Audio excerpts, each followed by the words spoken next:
आज हम जिस कंपनी को एनालाइज करने वाले हैं उसका नाम है मोनोटाइप इंडिया लिमिटेड।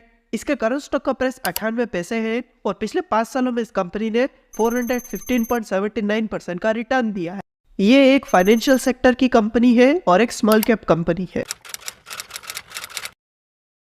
इसका मार्केट कैप 68.9 करोड़ का है, पीई रेशियो 12.7% का है, आरओसीई 438% का है और आरओई 0% का है।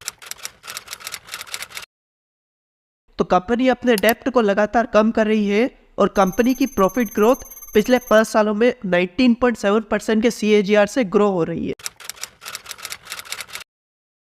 कंपनी का रेवेन्यू 2016 में था 20.28 करोड़ का, जो कि 2024 में होगा 10.60 करोड़ का।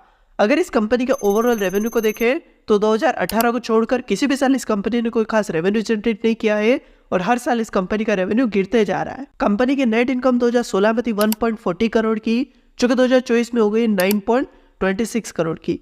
अगर इस कंपनी के ओवरऑल नेट इनकम को देखें तो कंपनी को 2018, 19 और 2022 में लॉस हुआ है और कंपनी ने किसी भी साल कोई अच्छा नेट इनकम जनरेट नहीं की है। कंपनी की सेल 2016 में थी 20.18 करोड़ की, जो कि 2024 में हो गई है 4.58 करोड़ की। यानी कंपनी की सेल भी हर साल गिर रही है। कंपनी की कंपाउंडेड सेल ग्रोथ पिछले 5 सालों में और 3 सालों में माइनस में है और कंपनी की कंपाउंडेड प्रॉफिट ग्रोथ भी माइनस में है। कंपनी के प्रमोटर्स के पास कंपनी का सिर्फ 25.22% शेयर है। म्यूचुअल फंड, डोमेस्टिक इंस्टीट्यूशन और फॉरेन इंस्टीट्यूशंस ने इस कंपनी में इन्वेस्ट नहीं किया है और कंपनी के majority share 74.78% share retail investors के पास है।